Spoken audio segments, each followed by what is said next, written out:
신학이란 무엇인가? 이제 사회적인 변화가 일어나고 사회의 변화가 올 것이고 앞으로 더 올 거예요.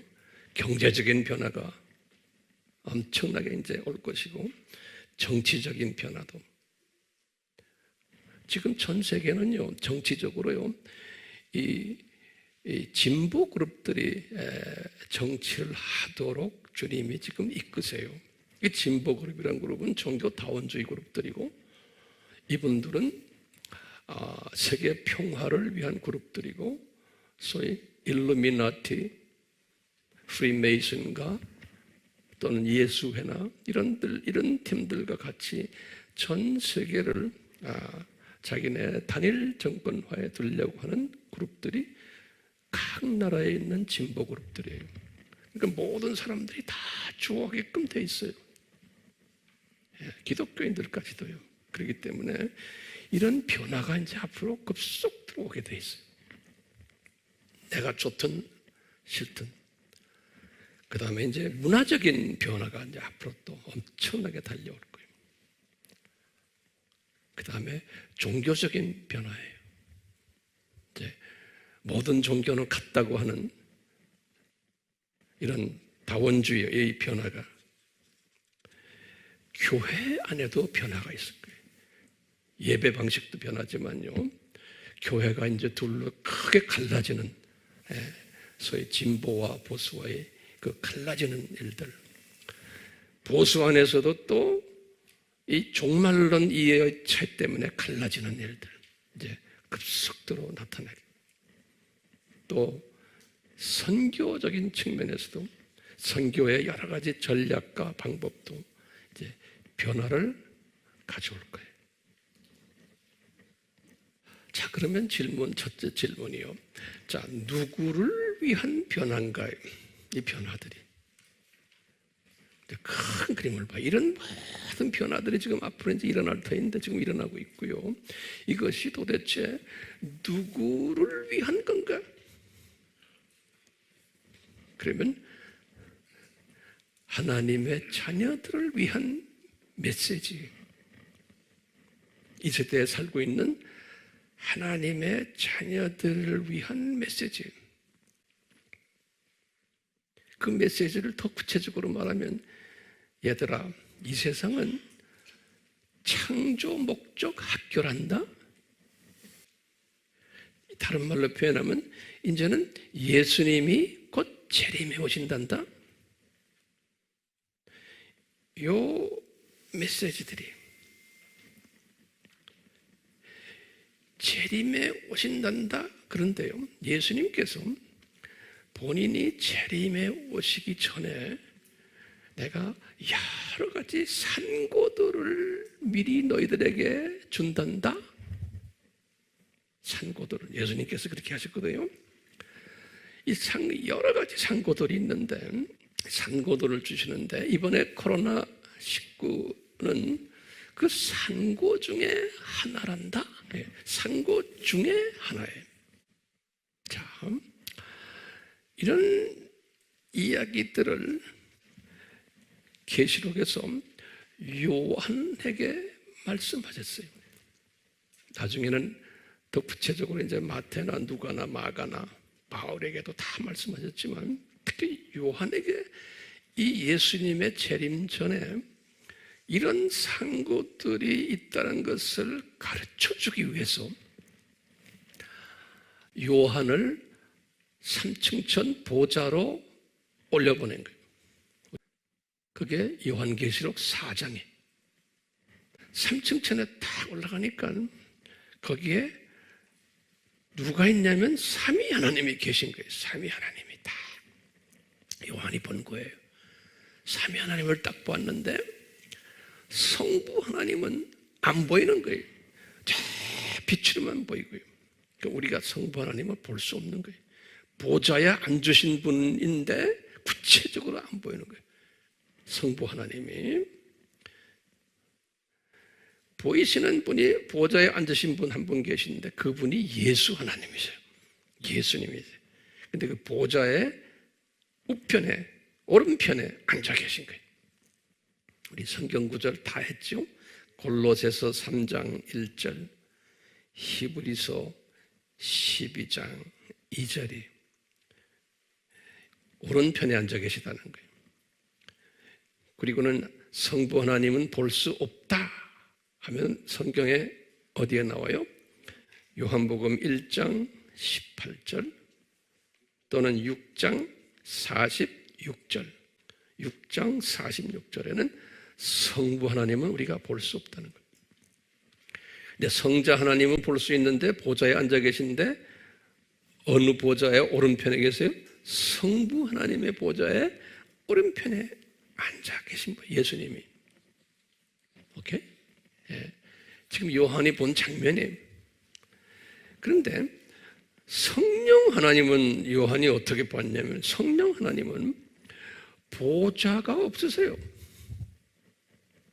성령 하나님은 계시록 1장 4절이나 4장 5절에는 계시록 1장 4절이나 또는 계시록 4장 5절에는 성령 하나님은 보좌가 없이 두 보좌들 앞에 서서 계신 거예요. 성령 하나님은. 또 요한이 뭘 봤냐면 이 삼위 하나님을 딱 본 다음에 그 다음에 7가지의 모습들, 거기서 일어나는 모습들을 쫙 봤어요. 7가지의 모습들을 쫙 봤어요. 그게 4장 이야기예요. 이제 여기까지 딱 봤는데 5장에서는 뭐가 있냐면 오늘 본문 말씀에 뭐라고 그랬어요? 보좌에 앉으신 이의 오른손에 7 인을 봉한 책 한 권을 들고 있는 거예요. 5장 1절이. 그러니까 이분이 어떤 장면을 봤냐면 예수님이 딱 거기에 보좌에 앉아 계신데 예수님이 책을 한 권을 딱 들고 계신 거예요. 오른손에 책을 하나 딱. 근데 그 책이 7개의 인으로 이렇게 씌워진 거예요. 7개 인으로. 천사 한 분인데 이름은 없어요. 한 힘센 천사가 큰 소리로 말하는 소리를 요한이 들은 거예요. 무슨 말을 하느냐면 이 천사가 누가 이 책을 피고 봉인을 뗄까? 어떤 분이 합당할까? 라는 이야기를 하는 거예요. 천사 한 분이. 그러면서 이 천사가 뭐라고 그러냐면 하늘이나 땅이나 땅 아래에서 어떤 존재들도 이 책을 피거나 인을 뗄 수도 없고 볼 수도 없다는 거예요. 그러니까 아무도 없다는 거예요. 이 책을 피고 띄고 봉인을 띄고 하는 이런 아무도 없다는 거예요. 예. 하나님의 자녀들 사탄도 아니고 마귀도 아니고 예. 어떤 천사도 아니고 아무도 안 된다는 거예요. 그러니까 요한이 막 울었다고 그랬어요. 요한이 그 장면을 보고는 그런 말을 듣고는 도대체 이걸 누가 뛸까 하고 울었다고. 요한이 막 심히 울었다. 성령의 감동으로요. 예. 막 울고 있으니까 그 24장로 중에 한 분의 장로님이 딱 나타나가지고 말하는 거예요. 이 책을 피고 7인을 띨 분이 누군지 아느냐? 이분이 이런 분이다. 그러면서요. 유대 지파의 사자인 다윗의 뿌리가 이겼으니, 지금 요 말 자체는 무슨 말이냐면 저 보좌에 앉은 예수님이 100% 사람이 돼가지고 내려왔다는 인성을 지금 이야기하는 거예요. 저기 앉으신 저분이 100% 사람이 되는데 유대 지파의 사자로 다윗의 뿌리로 완전히 100% 인성이 돼서 내려오는데 이분이 이기셨다는 거예요. 이 말은 뭐냐면 죽으셨다가 부활하셨다는 거예요. 그래서 승천까지 하셨다. 이기셨다. 이분이 책을 펴고 7인을 떼는 분이라는 거예요. 이분이. 그런데 그 말 딱 끝나자마자 요한의 눈앞에 쫙 장면이 나오는데 뭐가 있냐면 도살을 당해가지고 죽은 한 어린 양이 쫙 눈에 보이는 거예요. 요한의 눈에. 그러니까 책을 떼는 분이, 지금 잘 들으세요. 이 책을 떼는 분이 성부 하나님도 아니에요. 오케이? 그 다음에 성자 하나님, 지금 보좌에 계신 성자 하나님도 아니에요. 그 보좌에 앉은 성자 하나님은 100% 신장을 가지신 분이세요. 그리고 성령 하나님도 아니에요. 근데 요 인을 띄시는 분이 누구냐? 100% 인간이 되신, 그래서 십자가에서 죽으시고 부활하신, 승천하신 그 예수 하나님, 그 예수 하나님을 뭐라고 불러요? 어린 양 예수. 어린 양. 예. 이분이 되신다는 거예요. 이제 예수님의 재림 전에 일어날 산고들 이야기예요. 산고책이에요. 예. 이 산고 이야기들이 적혀 있는 이 내용은, 이 내용을 띈다고 하는 의미는 뭐냐면 이 산고를 일으키고 없애고 하는 그 일을 누가 한다는 거예요? 예수님이 하신다. 예수님이. 그러니까 인간 역사의 주인은 예수님이라는 거예요. 그래서 예수님의 이름이 알파와 오메가라는 거예요. 인간 역사에 시작하신 분이고 인간 역사를 끝내시는 분이라는 거예요. 성부를 그렇게 부르지 않아요? 성령님도 이렇게 안 불러요. 성자님도 저 위에 계신 성자님을 지금 이야기하는 게 아니고 이 세상에 내려오신 어린 양, 어린 양이에요. 그래서 요한계시록은 예수님을 이때부터 지금 5장서부터 어린 양, 어린 양 그러세요. 다시 말하면 100% 인간이 되셔서 십자가에서 죽으시고 부활하신 그 분의 초점이 가 있어요. 어린 양에. 이분이 어린 양이 되셨다는 말은 인간이 되셔서 100% 죽으셨다가 부활하시고 승천하신 이 분이 있기 때문에 성부 하나님과 성자 하나님이 이분에게 하늘과 땅의 모든 권세를 부여하셨어요. 그러니까 이 어린 양에게 마태복음 28장 18절이에요. 마태복음 28장은 예수님 부활 후 이야기예요. 부활 후. 그러니까 예수님이 말씀하신 거예요. 부활 후에 제자들에게 하시는 말씀이 이제 내가 성부와 성령님으로부터 하늘과 땅의 모든 권세를 내가 받았다 그러시는 거예요. 그러면 그 어린 양에게 무슨 권한을 주셨나 좀 구체적으로 몇 가지만. 첫 번째요, 만유의 통치자의 권한을 주셨어요. 이 어린 양에게. 우리 4장이나 또는 5장의 계시록에 보면 요한이 환상을 딱 볼 때 이 24장로들도 누구한테 절을 하고 찬양 드리냐면 그 어린 양에게 하세요. 오케이? 그리고는 모든 천사들도 어린 양에게 가서 찬양을 해요. 그리고는 만물들도, 피조물들도 다 어린 양에게 가서 하는 것을 5장에서 쫙 본 거예요. 첫 번째, 어떤 권한을 주셨냐?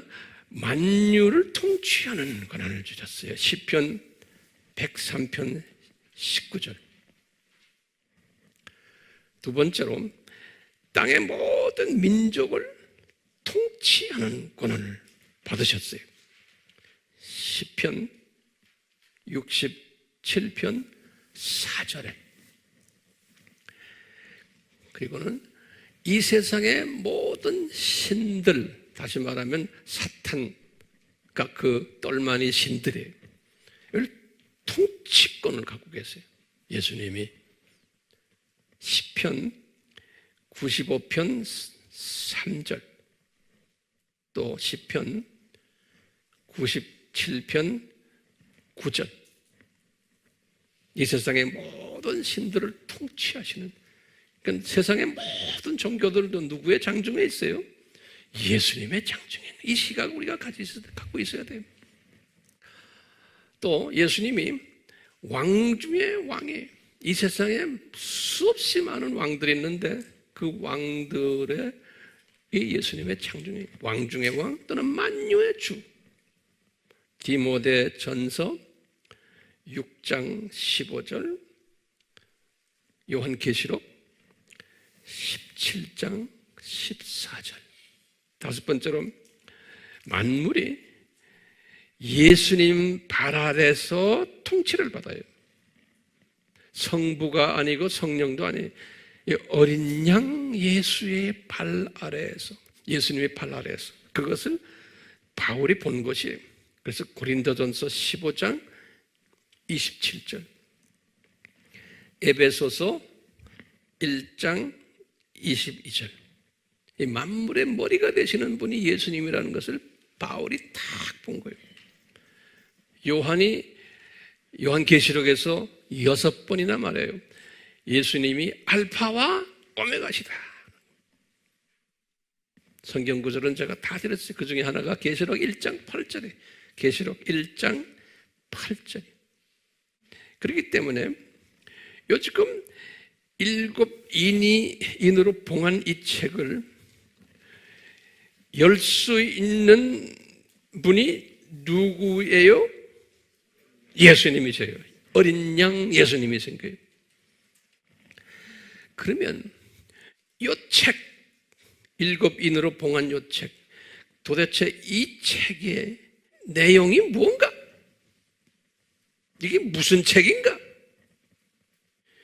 이 책은 뭐냐면요, 산고가 있을 것을 이야기한 책이에요. 그래서 산고, 구체적으로 어떤 산고라고 다 나오거든요. 산고 역사책이라고 보시면 돼요. 이 책이 산고 역사책이에요. 이것이 이제 요한계시록 6장, 7장, 8장의 1절까지, 8장 1절까지 그 7인이 이야기가 나와요. 자, 그런데 오늘은 뭐 하냐면요, 우선 산고신학이라는 건 무언가에 대해서 우리가 공부해야 돼요. 굉장히 중요한 공부예요. 이 공부를 오늘 간단하게 제가 설명하겠지만 이거 소화하시면 이 세상을 보는 시각이 확 변해버려요. 산고신학이. 이 산고라는 말, 이 단어가요. 자, 그러면 첫 번째요, 산고라는 그 단어, 그 단어가 있을 때는 전제 조건이 있어요. 이 산고라는 단어에 전제 조건이 있어요. 첫 번째 전제 조건이 뭐예요? 산고가 있다 그러면 전제 조건이 뭐예요?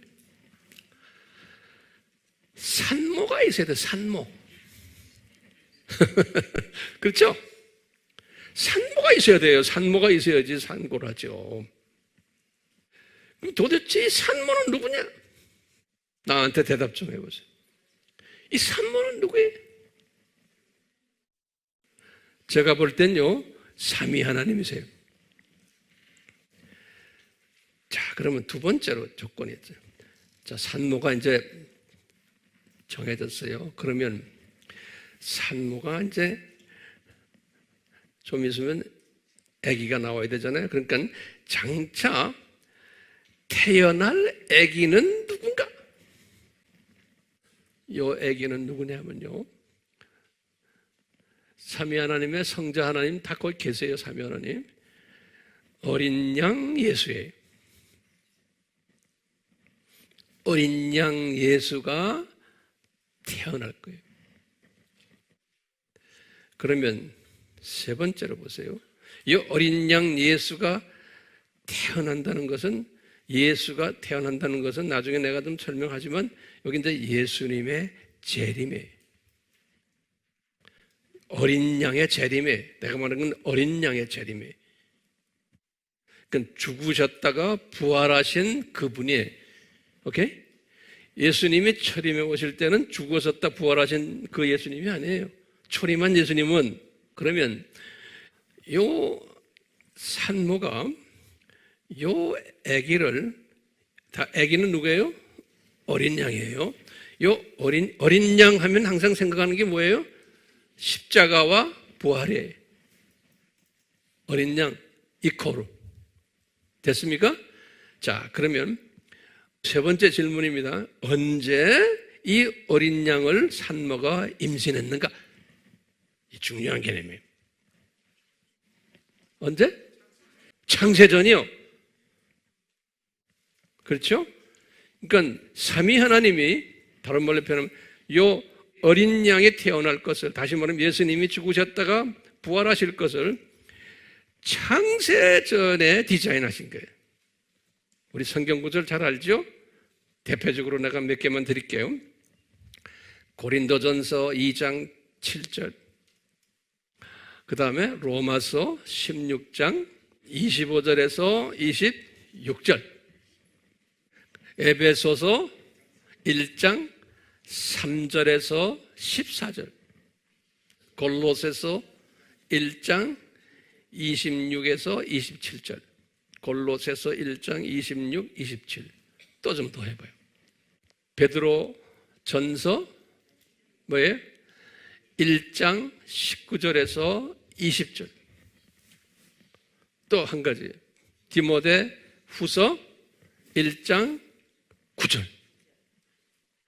자, 그러니까 이게 다 창세전에 요 어린 양을 임신하실 것을 다 계획하신 거예요. 이것을 요한이 하나님의 신비라 그랬어요. 계시록 10장 7절에. 그러면 네 번째예요. 임신 기간이 얼마나 되는가? 임신 기간. 자, 그럼 보세요. 창세 전에 임신했죠.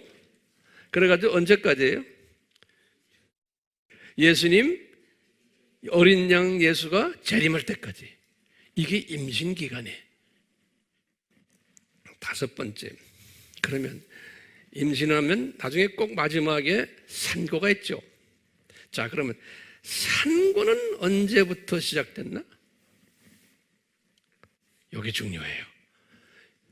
산고는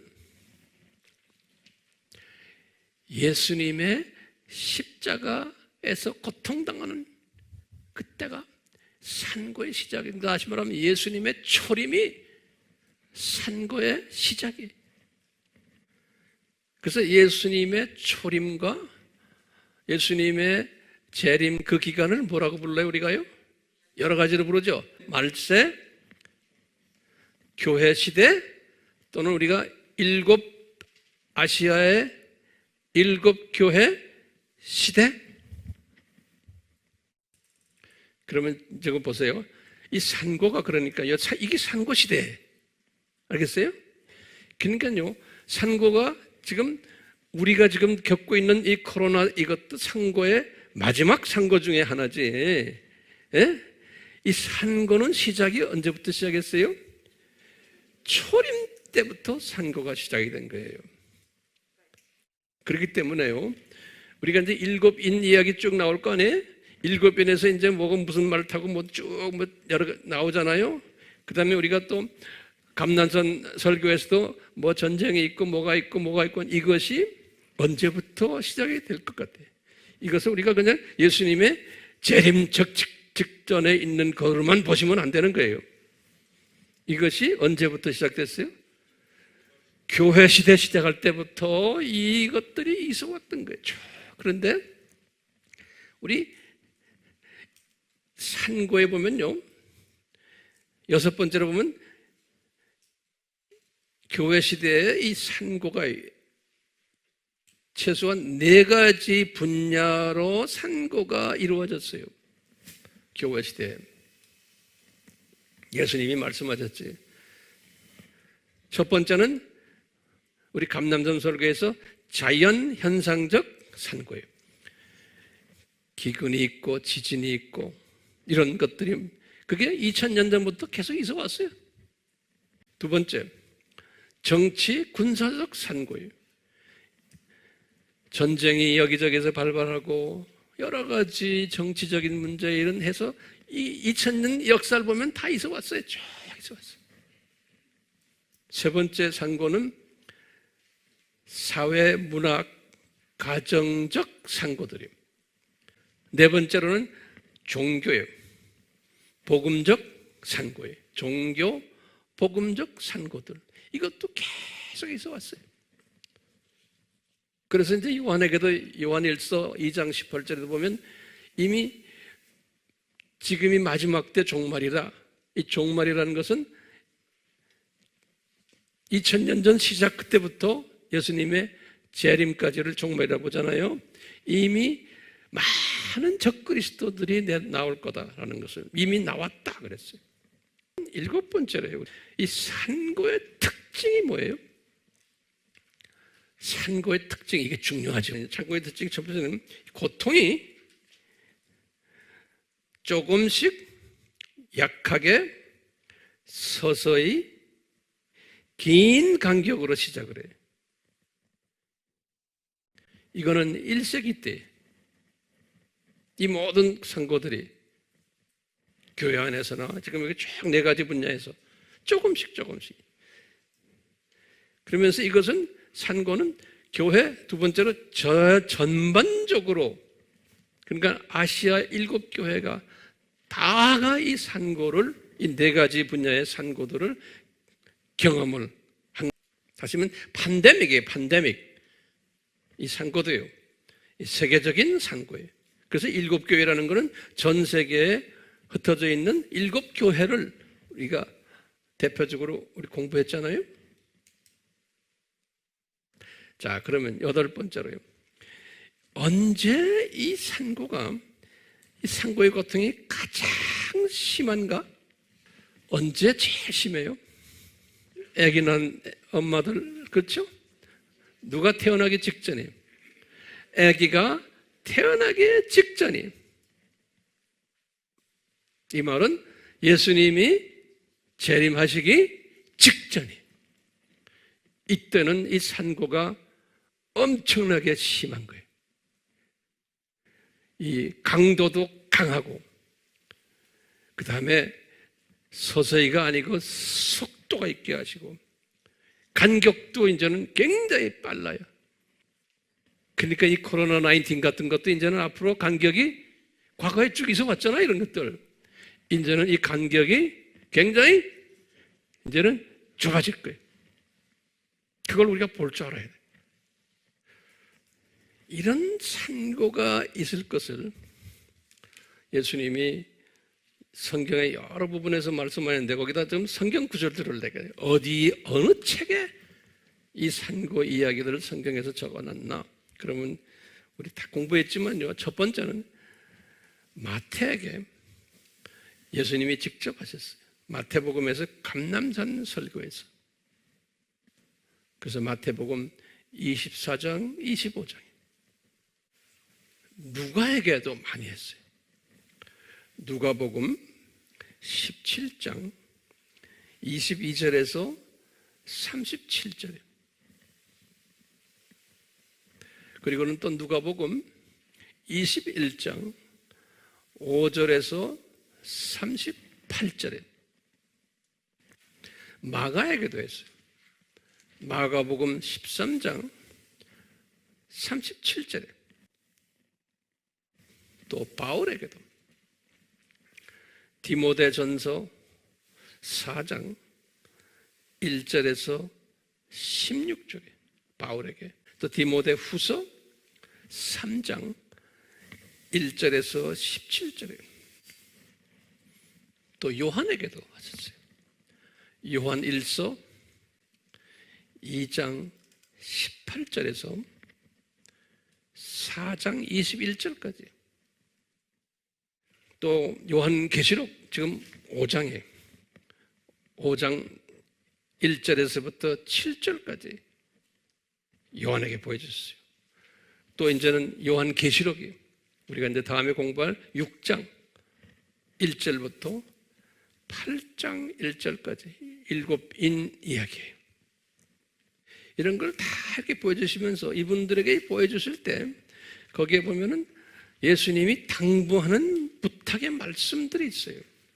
부탁이 뭐냐면 첫 번째 이러는 거예요. 얘들아, 산고가 올 때 깨어있어라. 그런 거예요. 이 산고 올 때마다. 그리고 성결해줘라. 성결. 다시 말하면 성품이 좀 변해라. 이거예요. 성이 변하래. 변하라는 거예요. 그래야지만 이 산고가 어떤 것이라는 것을 주변 사람들에게 가르칠 수 있다는 거예요. 그래서 이 세상은 창조 목적 학교라는 것을 이 산고를 통해서 사람들의 마음을 열게 되는 거예요. 그리고는 이 산고를 통해서 뭘 가르치냐면 너희들은, 우리 크리스찬들은 이 산고를 통해서 많이 핍박을 받아요. 어려움 당하고 미움 받고 핍박과 어려움과 미움을 당하는데 이 산고를 통해서 그럴 때마다 너희들은 이 세상이 창조 목적을 가르치는 학교라는 걸 깨닫고 너희들은 학생이라는 걸 깨달으라는 거예요. 그러니까 이런 산고가 있을 때마다 우리 크리스찬들은 자기의 출생 성분을 다시 확인하고 내가 왜 이 세상에 와 있고 내가 뭘 하러 와 있고 내가 앞으로 어디를 갈 것인가를 깨닫게 하기 위해서 이 상구를 줘가지고 크리스찬들을 괴롭히는 거예요. 그것이 성경 이야기 아니에요? 예? 제가 이제 결론적인 말씀을 한번 드리겠어요. 지금 우리는 굉장히 심한 상고 때 살고 있는 거예요. 이 상고 2000년 중에서도요, 아주 아기가 막 나오기 직전인 때 우리가 지금 살고 있는 거예요. 지금 이 시대에 살고 있지만 대부분의 하나님의 자녀들은 이 산고에 대한 관심도 없는 거예요. 산고를 보는 시각이 세상 사람들이 보는 시각인 거예요. 이것을 어떻게 하면 우리가 해결할 것인가라는, 그래서 살기 좋은 세상을 만들자는 그런 사고를 가진 게 대부분의 사람들이. 그래서요, 예수님이 그러셨어요. 내가 이 세상에 이제 아기로 다시 내려올 텐데 이때는 꼭 노아 때와 같다 그러셨어요. 기억나시죠? 그래서 많은 하나님의 자녀들이 이 세상 일에 바빠가지고 시각이 이 노아의 방주에 들어가는 시각이 아니고 이 세상 일에 바빠가지고 이 세상 여기에 관심이 많지 노아 방주에 대한 이야기는 별로 관심도 없다는 거예요. 그럴 때와 똑같이 오늘날 교회도 마찬가지, 크리스천들도. 우리는 이런 심한 산고가 지금 와 있을 때 할 일이 뭐예요? 우선 내 자신이 지금 내가 누구고 어떤 시대에 내가 살고 있고 내가 앞으로 어떻게 살아야지? 라는 깨닫는 사람이에요. 첫째, 내 자신을 깨닫는 사람이에요. 이게 지혜자예요. 이 시대 분별력을 가지는 사람이에요. 이런 사람은 여기 중요해요. 그 사람은 세계를 보는 세계관에 달라요. 세계관이 달라요. 같은 크리스천인데 이런 사람은 가치관이 달라요. 이 세계관이 다른 사람은 가치관을 다르게 봐요. 인생관도 달리 봐요. 경제관도 달리 봐요. 심지어는 가족관까지 달리 보는 사람이에요. 이렇게 본 사람, 이렇게 다르기 때문에 이런 사람을 예수님께서 이 마지막 때에 나팔수로 사용하시는 거예요.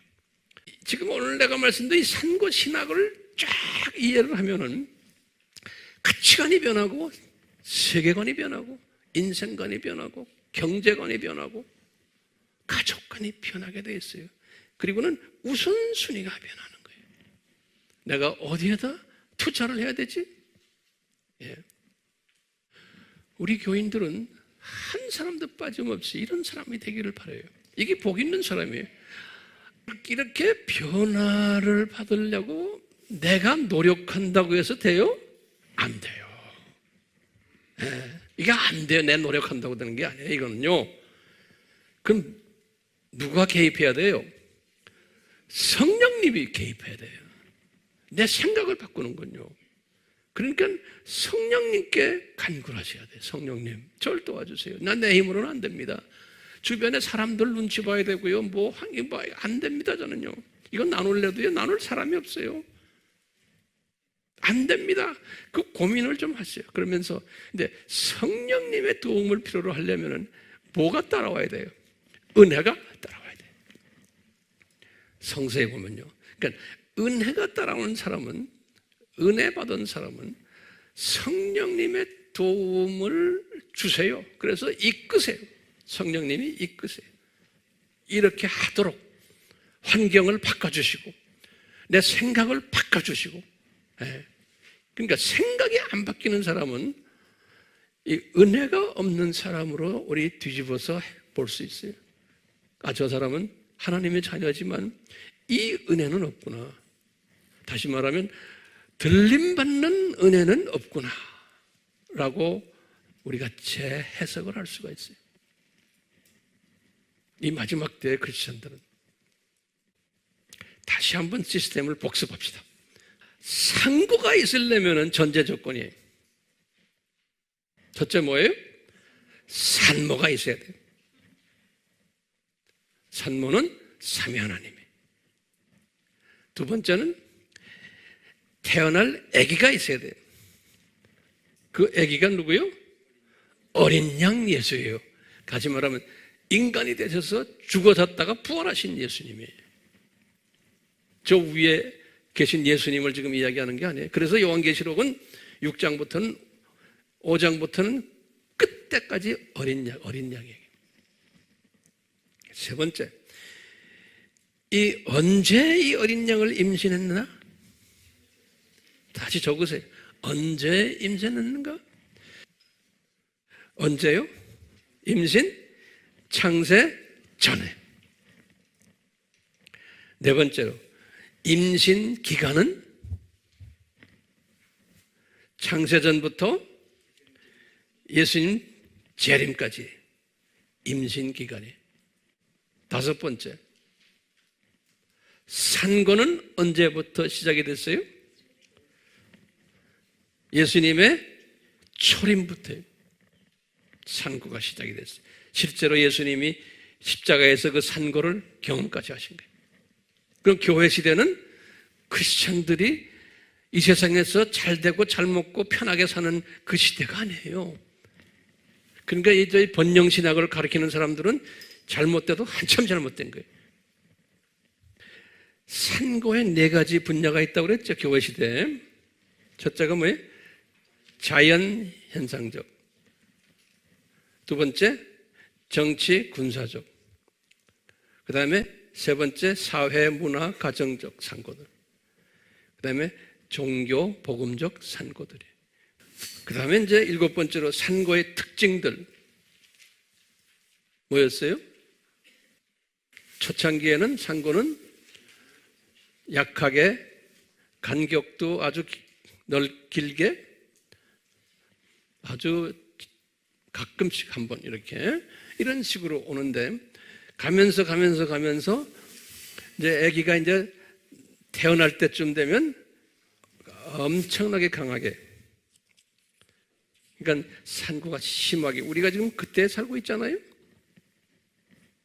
자, 이런 산고가 올 때마다 우리 크리스천들은, 특히 이 산고를 준비하는 크리스천들은, 특히 이제 코로나 19 같은 거예요. 앞으로 이제 더 심하게 올 터인데 왜 그래요? 왜 더 심하게 온다고 우리가 알아요? 더 심한 것들이 아직 예수님의 재림이 아직 아니에요.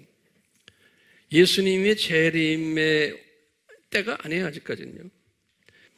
예수님의 재림이 오시려면 아직도 몇 가지가 더 나타나야 돼요. 더 심하게 이제 올 텐데 우리가 준비를 해야 되는 거예요. 그럴 때마다 아기가 나오는 것을, 아기가 태어나는 것을 열심히 전하는 사람들은 아무리 심하게 와도 보호하시겠어요? 보호 안 하시겠어요? 보호하세요.